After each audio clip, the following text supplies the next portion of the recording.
Hey everyone, how is everyone doing today? You can see my setup is a little different today. I'm in Calgary today actually. I'm taking a course, a weekend course, so I'm in Calgary for the day.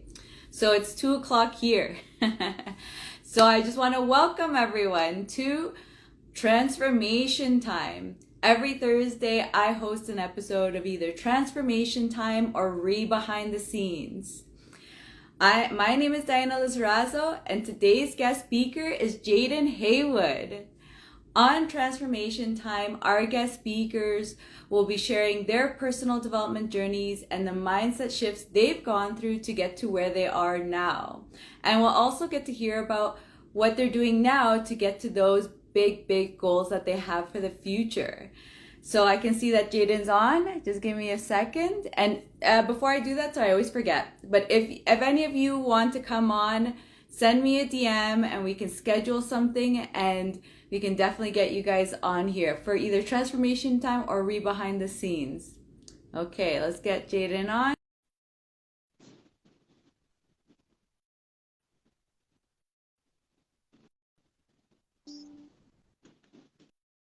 Hey Jayden, how are you? I'm good, thank you. How are you doing? I'm good. I'm good. Thanks for coming on. Thank you for having me. Awesome. So let's get started. Let's just start with giving the viewers a little bit about yourself. So like, what's your Sure. strategy? How long have you been in it? Anything you'd like to share? Sure. So my background has been in energy conservation. I've been in consulting engineering for the last 15 years. Our entry point into real estate investing really came by way of commercial real estate, dealing with REITs on a very large scale, and we would invest a lot of money and a lot of capital into ways to improve their cap rates. So my first exposure to real estate really was about 15 years ago when I was wearing an engineering hat, and we were watching these big, massive firms manage and manipulate money by way of reducing their operating expenses and then selling these massive either multifamily properties or commercial properties. That's awesome. So you got to see creative financing and accounting at big levels, which is amazing. You probably learned a lot from that.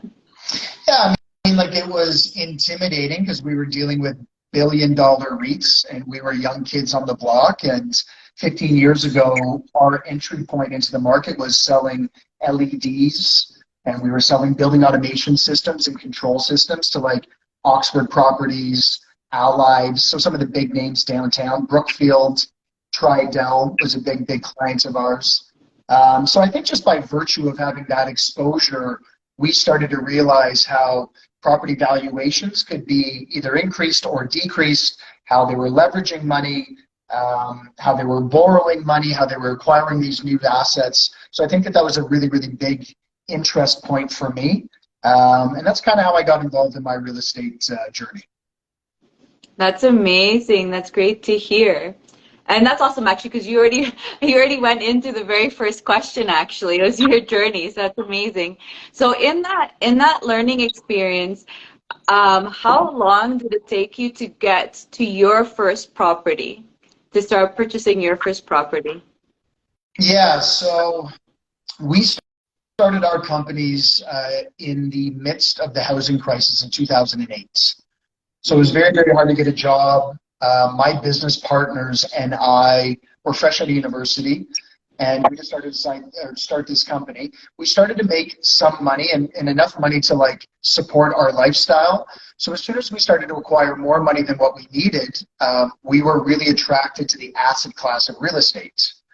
So back in 2008, we started to buy single-family homes and semi-detached in what's now known as Leslieville in the east neighborhood of downtown Toronto.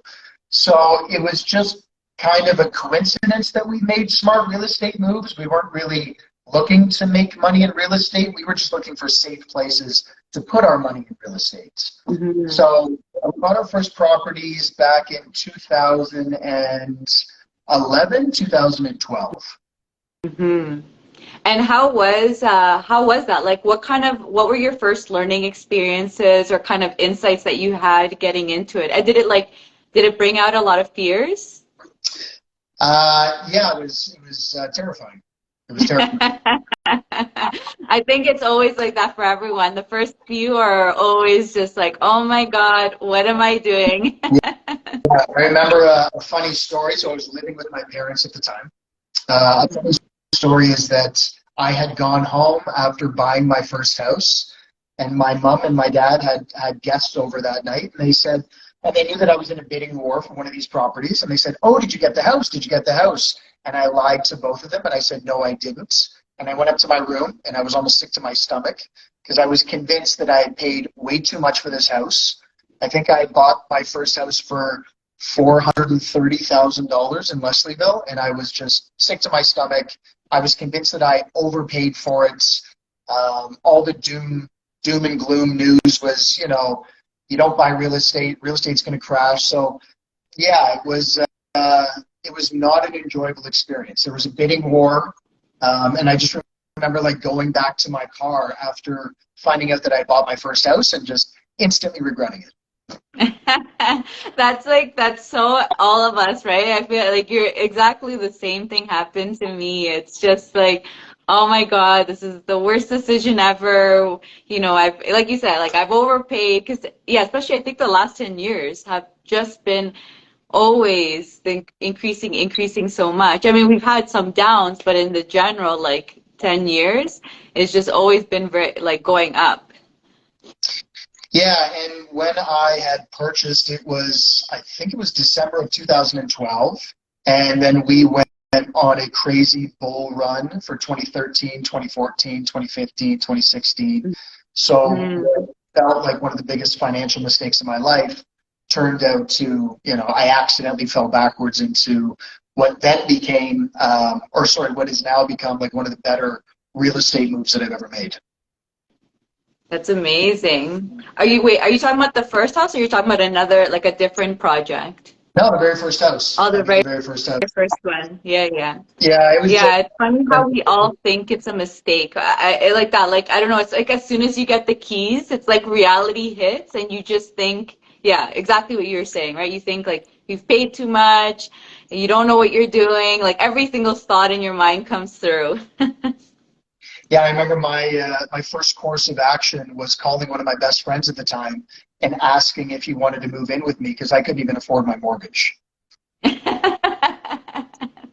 That is scary. But then how did you get the mortgage?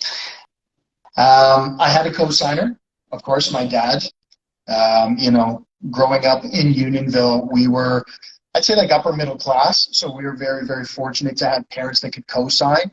So I remember my like big hurdle or my major milestone in real estate was 12 months after I bought my first house, getting my dad off of the cosign. So Mm. making those first 12 mortgage payments was like my huge accomplishment that I felt that I had made as a kid. Hmm. But at the same time too, like I had a roommate. One of my best buddies, Pete, lived with me for like 2 years, and without him, I wouldn't have been able to make mortgage payments, which I believe were $1,300 a month. But back in 2012, being an entrepreneur, being self-employed, living at home with my parents, I didn't have a lot of disposable income. So Hmm. So when you bought that first house, was that your intention to live in there and rent out the other rooms? Or were you planning to just live in it yourself initially? Or what was your initial plans? yeah, probably just living it myself. I mean, like it was a 700 square foot semi-detached in Little India, which is at Gerrard and Greenwood. I think that my thought process is that I was going to be able to like uphold like the debt obligations and pay my mortgage and pay the bills. But once you started to look at like utilities and gas and electricity and internet, I started looking at myself like I can't afford $2,000 a month. So I do remember Hmm. this phone call. It was not to my parents to tell them that I had bought a house. It was to my buddy saying, "Hey, do you want to move in with me?" And I Hmm. think I charged him like $800 a month. But without that income at the time, I wouldn't have been able to afford my mortgage payments. Hmm. 100%. I think that's also a big thing that always, a big learning experience that always happens is that like you buy something either to live in it or rent it out. But the first time it's always like that juggling, oh my God, it's actually going to cost this much, for example, like you said, utilities or the mortgage. I mean, mortgage, I feel like you have it, but like the extras, exactly said, like those extras, like I feel like the property taxes, you don't see that hit until like, 3 months later, and you're like, oh, I need to now find money for that, in the next 3 months or however the terms go. So it is the first one. I feel like it's always very stressful, right? You're just like, oh my God, this is so much money. Yeah, like it wasn't like an exciting thing for me. Believe me, I wasn't like running to my friends, and I wasn't running to my parents and telling them like I bought my first house. It was like, what the heck have I done? I've now written a check that I can't cash. Um, but in fairness, that's kind of like when I started getting real about my businesses and my companies. That's kind of when I started like pulling my socks up, so to speak, and realizing that if I didn't pay these debts, there was bigger fish to fry. Like I'd be in a lot more trouble. So. hmm hmm Yeah, so talking about your getting into businesses, because it's kind of like I think the same thing as buying the real estate, right? You start the business and you probably also went through those stresses of like, what did I do? Can I even make enough business? Did you go through this? How was your experience of starting your businesses? Well, I'll start off by saying that I probably wasn't the most employable individual.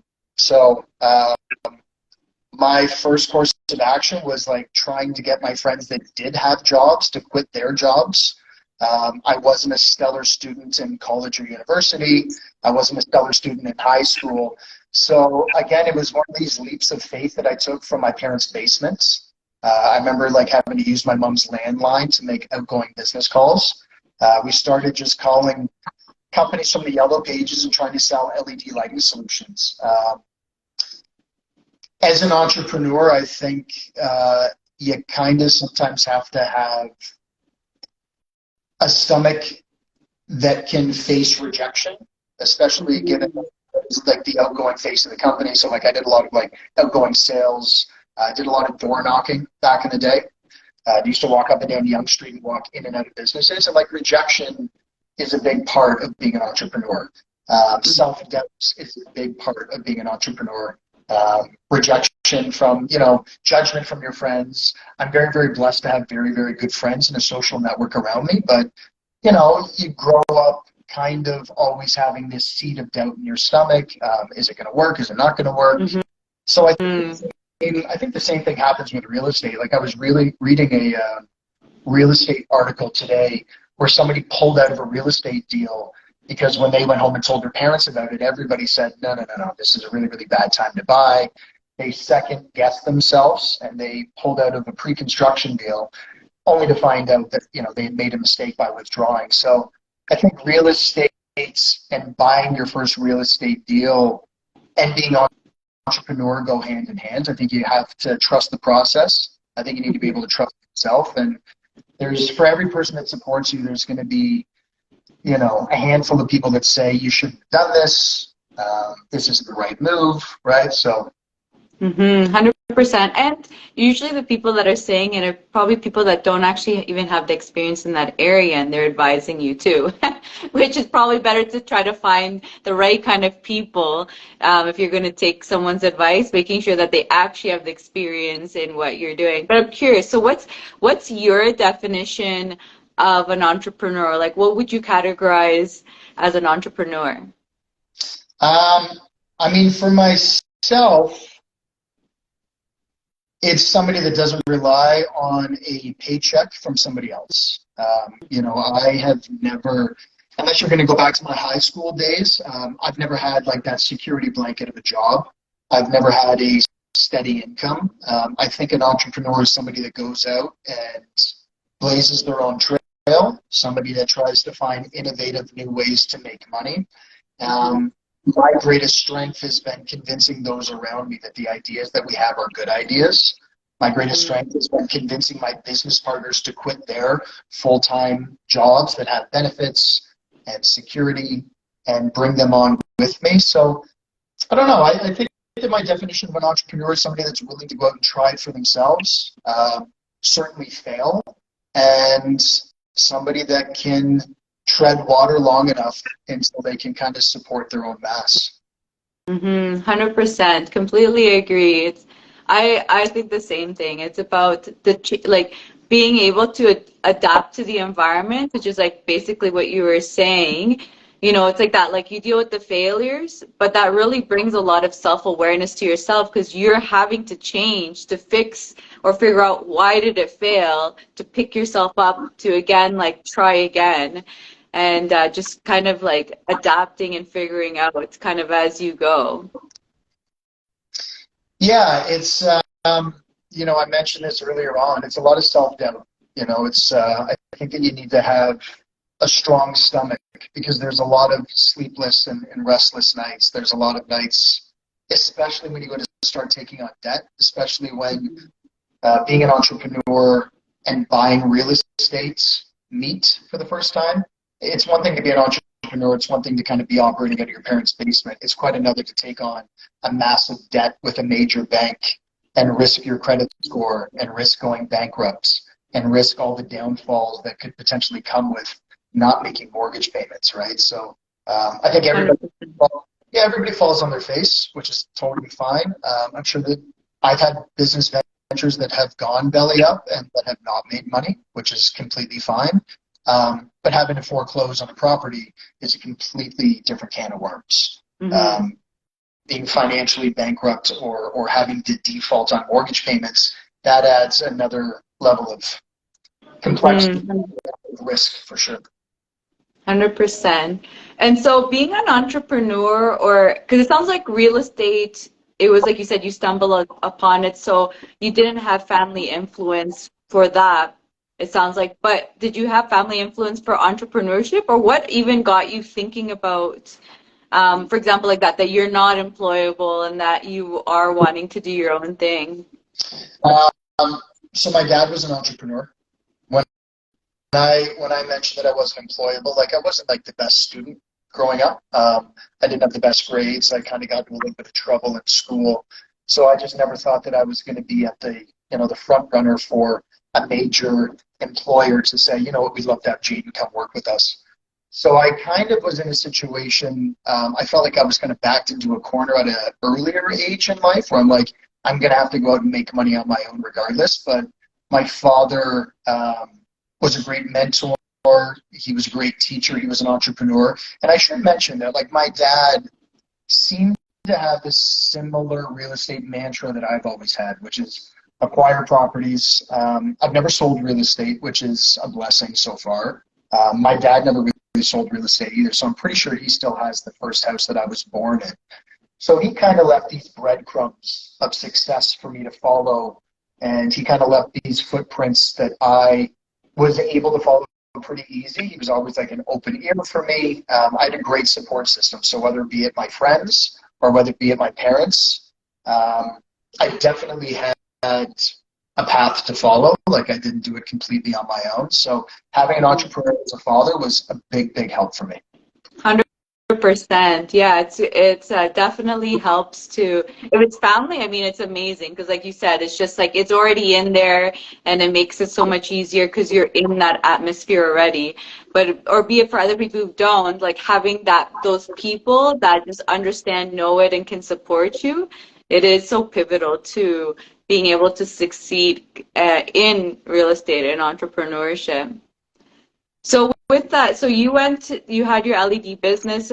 What made you go into shifting into your businesses, like the real estate businesses?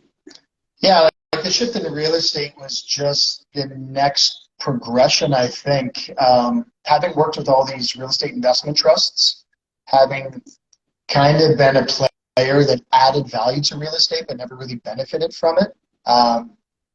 When my business partner and I started making enough money to like sustain our lifestyle, we just thought that real estate was a really, really safe asset class to put our money into. So, I always joke, like I wouldn't be having this conversation with you right now if the market took a tumble and the market went down in 2012 or if the market went down in 2013. In the neighborhood that I currently live in, which is in the east side of Toronto or Riverdale, we always say that this is just like a neighborhood full of accidental millionaires, which I'm not. Mm-hmm. I'm just saying a lot of people that happen to buy real estate just by virtue of timing, by virtue of the market doing what it's done over the last decade, accumulated all all this wealth and accumulated all this equity in their real estate. And, you know, living in this neighborhood, I started looking at all the Toyota Corollas turned to nicer luxury cars, all the rundown horses and semi-detached start changing their roofs, start giving all their houses upgrades. So there was this big economical kind of like push that shot, you know, my net worth up. And I think a lot of real estate investors, if you'll call us that, up just by virtue of the market going in one direction. So I think the lesson to learn there is, and I don't want to sound cliche or use cliche real estate expressions, but it's never really about timing the market, because my skills don't lend myself. Like, I'm not an analytical guy. I can't look at charts or microeconomic trends. I've just done well just by holding real estate for long periods of time. So it's your time in the market, not timing the market. Because I think if I were to time the market, I mean, I'll tell you how well I've done on stocks in the last 10 years, and it's not pretty. 100%, completely agree. And so within your journey so far, what would you say were the changes that you had to make within yourself to get to where you are now? I think that I had to stop doubting myself so much.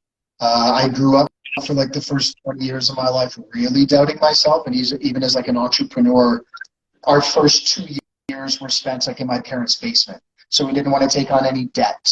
We weren't taking any business loans on. We weren't going and renting commercial office space. It's funny, you know, the goldfish only grows as big as the bowl.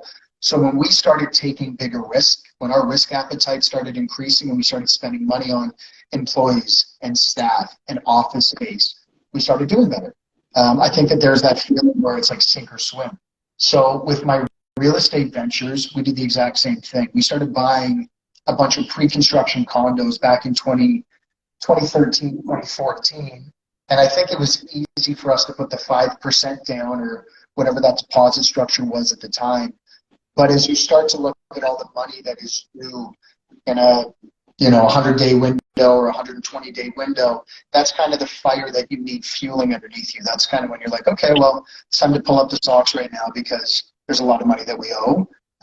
Taking on bigger debt obligations, especially with real estate, forces you to get out there and work harder, forces you to be a little bit more creative and generate a little bit more income with your real estate holdings, because ultimately that is the goal, to have your real estate holdings at the very least support the debt that your real estate is putting you on. 100%. It is very interesting how you start, like you said, as you start growing. And did you notice in you, for example, when you started taking bigger risks, like what kind of what made you get into that and, like, let's say, ignore those fears? Yeah, 100%.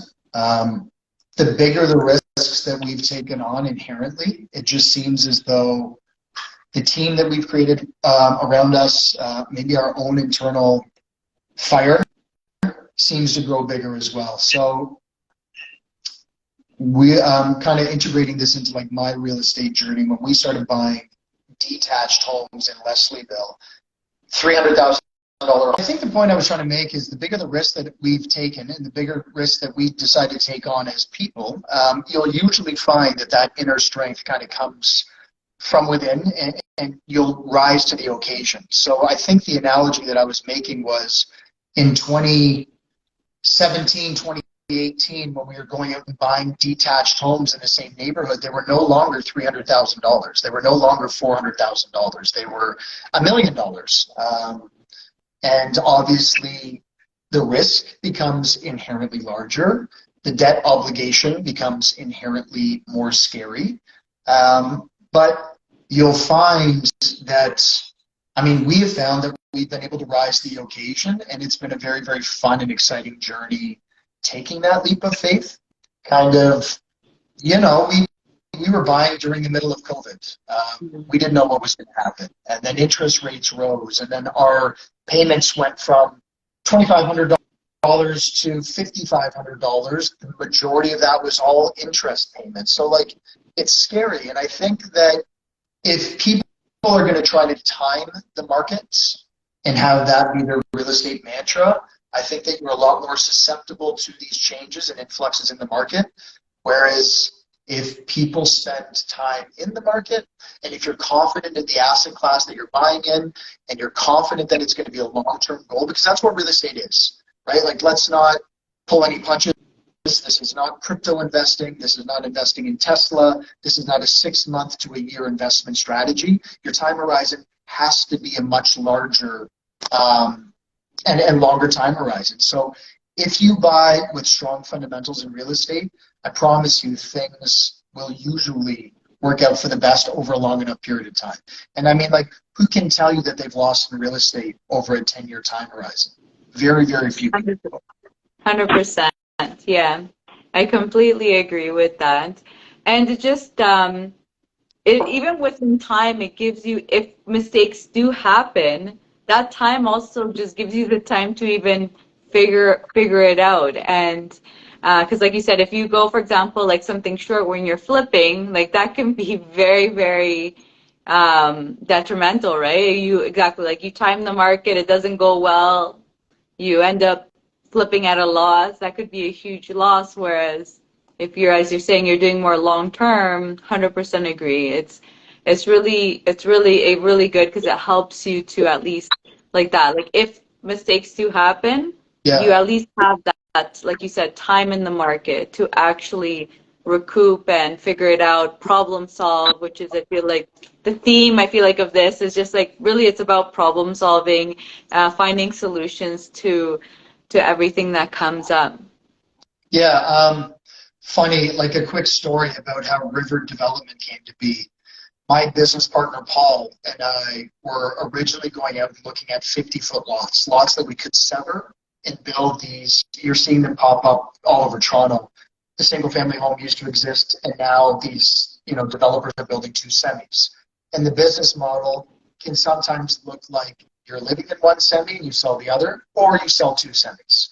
So we had spent months door knocking, pulling up all like the pins of where these 50-foot lots existed, where we would be able to build these things with like very few or very little pushback from neighbors. And we realized, we kind of looked at each other and we're like, what are we doing? Like, I'm not a custom home builder. You're not a custom home builder. And we said, no. We're going to do this long enough until we make enough money that we can buy something and hold on to it. So we kind of had this aha moment where we're like, let's not waste time. Mm-hmm. Oh, we lost him again. Oh no. Let's see if he comes back on.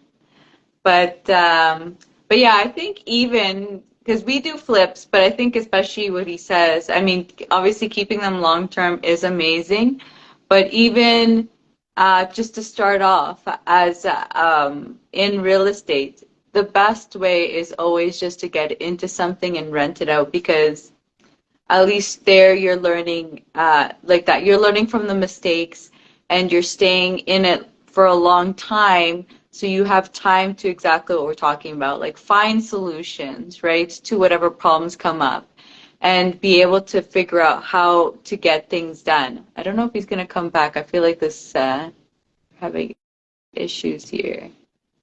I don't know if he's going to come back. But, oh, he's back. Okay. That's good timing.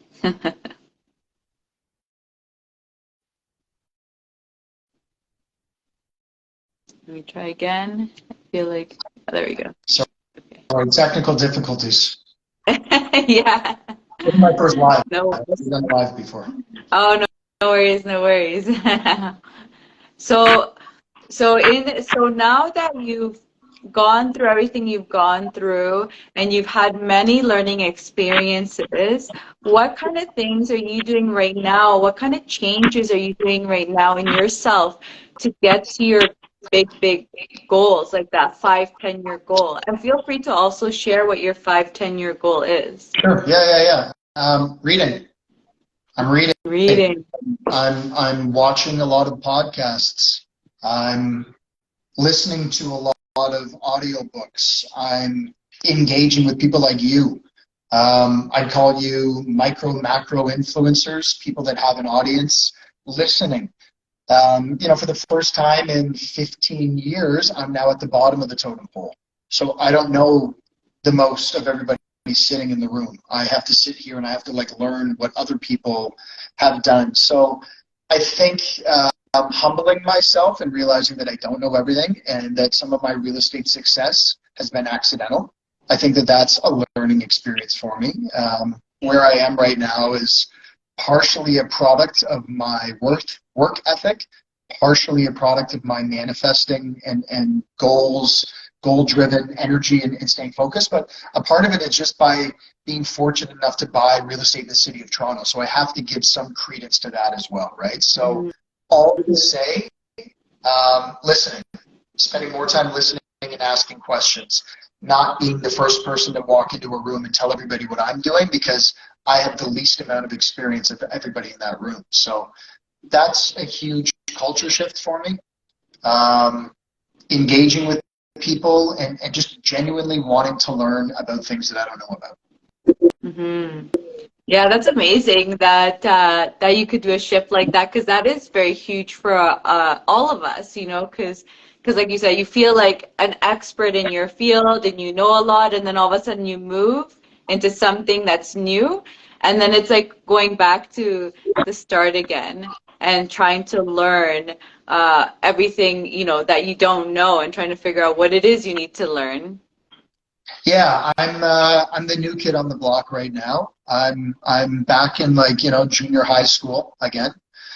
Uh, so yeah, I think that as an entrepreneur, there's a little bit of ego that manifests itself, and sometimes that can be good, but most of the time that's really, really bad.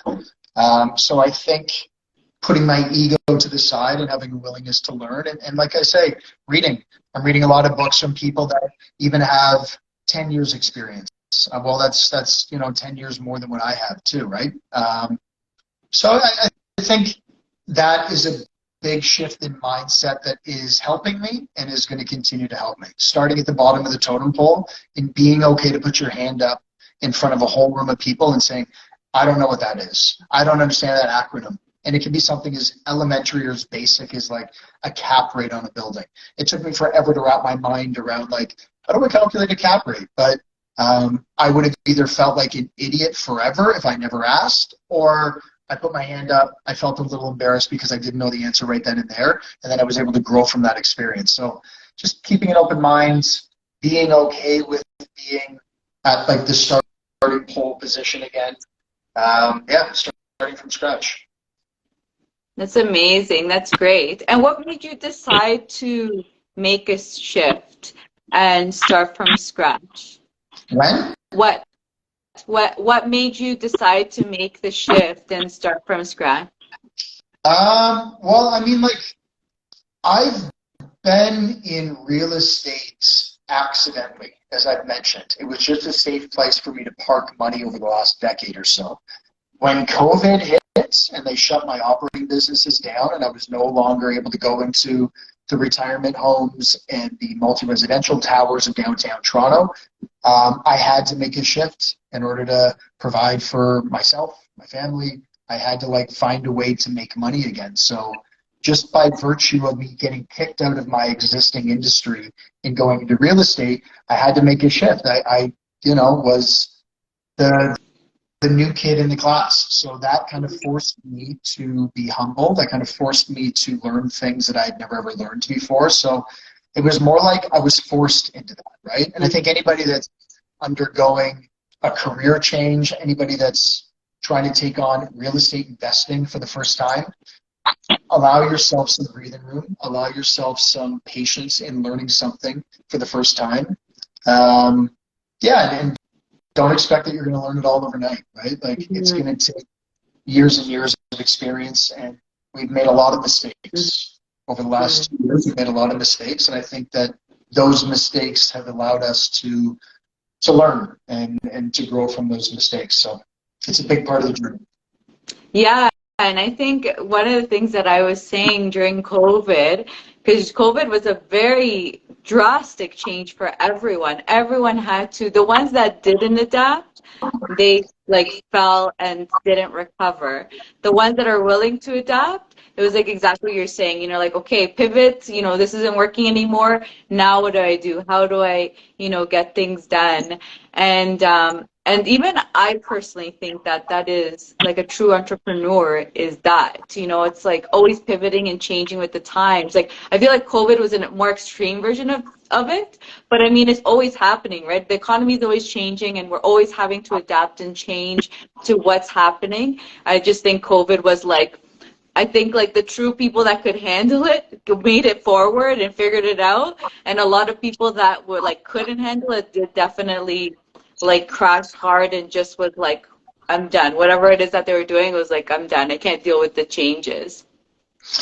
Yeah, that expression, when a door closes, a window opens, couldn't be more true. I mean, like, COVID shut our companies down, but at the same time, there was this beautiful initiative that the City of Toronto was taking on called the Laneway Street Project, right? The Laneway Street Project, all of a sudden, I'm like, how can I take my passion for green construction and green building and put that into, you know, real estate development, right? So we started developing Greenway Suites. We started thinking, hey, this is a great opportunity for us to take our passion, our understanding of building sciences, government rebates, government incentives, and how can we roll this into real estate investing, right? So we had these great real estate holdings, and we said this is a perfect marriage of where we came from and where we want to go, which is real estate development. Mm-hmm. Love it. Yeah, that's great. And it's like that. It just shows how you adapted and you just were like that. If anything, keeping your eyes open and your ears open for like, okay, you know, things are changing. Things didn't happen the way that they were. Now, how, like, what do I do next? Another thing that you were talking about that I did want to ask you about is what are your two biggest failures that you were talking about that recently happened that were your biggest learning experiences? One property that we closed on, we closed on it in a personal name versus closing on it in a corporate name, in a corporation. So we had to pay land transfer tax twice. You moved it over, like you did it in personal and moved it over into a corporation? Versus just buying the property in a corporation the first time. So, I mean, if anybody has any pain points with that, I'd be happy to work with them and teach them how to buy it in a corporation and how to get financing in a you know, a corporate holding company. And the second one was we've just recently qualified one of our properties for the MLI Select program. So that was a huge learning experience, like figuring out how to do these energy audits, figuring out what energy conservation measures we had to implement into these new developments to qualify for this new program, because it's really, really worth it. If you're able to get one of the multi-family properties under this MLI Select program, the benefits far outweigh the cost. So that was a big, big thing for me too. Learning how to energy audit these buildings, learning the national building code, learning, you know, what we had to do to kind of tap dance around these government programs and these government rebates. It was a big thing for us. 100%. Those are two good ones. And yeah, I think for everyone, MLI Select is new for everyone because there's so many learning experiences from that. And I believe you're going to actually be talking to us about that in a future show. You're going to be sharing with that. So yeah, I think it would be a lot of fun to hear about that because there's a lot of first timers definitely doing it, and it's like that, just kind of like learning from the mistakes. And obviously this one, like the first one's like the baby, you know, and the next one, it's like the second one, you know, it's like, okay, from all the mistakes I did from my first child, I'm going to make the second one better, you know? Yeah, seriously. I think it's going to be fun to share with everybody all the things that we did wrong and all the things that we're going to do right for our second and third development. I think that roadmap to success it's not only been very important for me to learn, but it's going to be important for me to share, because I believe that investing in green real estate is the way that Canada is going. I think that the City of Toronto is promoting that kind of development. I think that there's a lot of money to be made, whether you're a contractor, whether you're an investor, whether you're a builder and a developer, or whether you're just a homeowner that happens to be sitting on an undeveloped piece of property. It's important to know the mistakes that we've made so you don't have to make them. Mm-hmm. Yeah, 100%. And sorry, can you remind me again, what was the first mistake they said? Because I did want to say something about that one. What was the first one again? The first mistake was closing a commercial property in somebody's personal name. And so what was the decision behind that? Like, what made you go first with that? Was it just you didn't know about the corporations, like how it worked, or what was what caused you to have to do the switch or think about that? I think honestly it was just us thinking too many steps ahead, because we actually were able to negotiate an 11-month close on a property. So you would think 11 months would be long enough for people to get their ducks in a row, but it wasn't long enough for us apparently, because before we did it, it was closing time and we hadn't taken the necessary steps to incorporate this business, get all the documents in a row for the lender to be satisfied to put it through our corporation. So it was just honestly a matter of us not figuring it out on time, because we certainly had enough time. We just did like an oversight. We were already thinking about what kind of building materials we wanted for the laneway suite.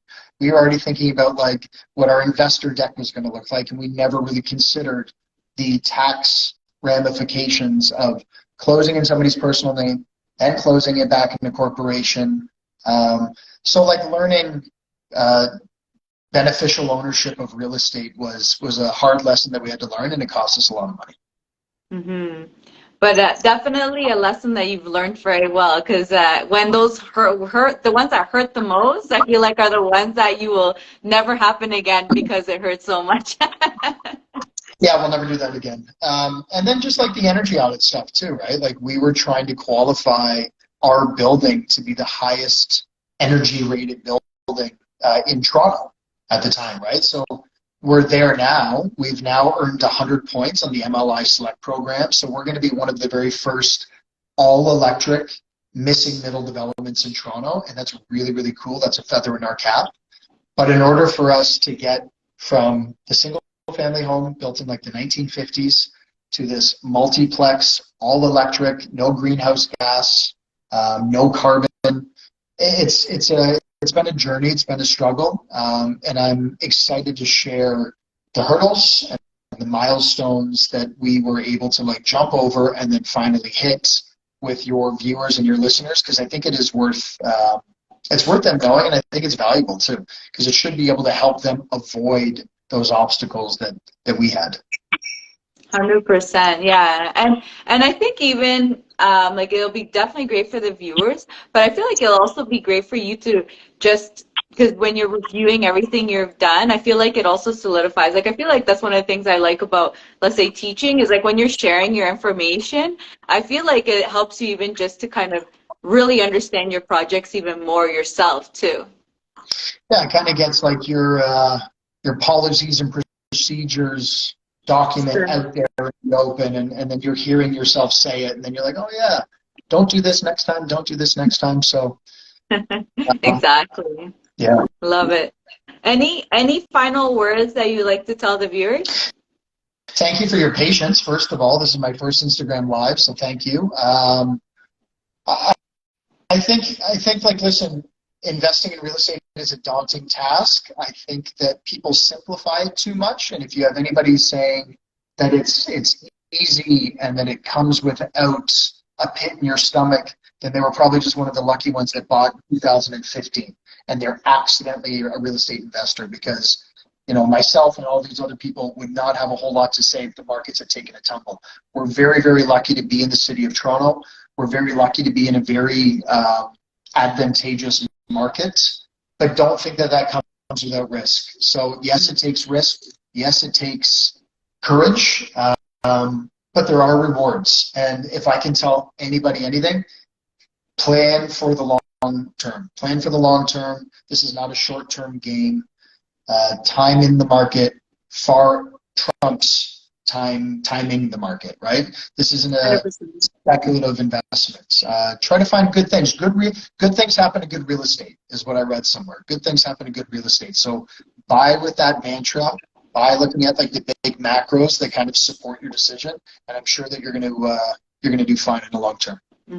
Love it. Thanks so much for sharing all your knowledge and just your experiences so far, the transformations you've gone through.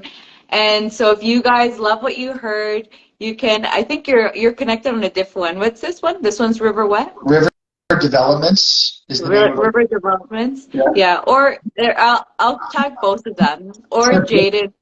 I think this one's Jayden Daniels, right? Daniel, is this one? So if you guys love what you heard, definitely connect with him. He'll be tagged on this, so you can find him on this video.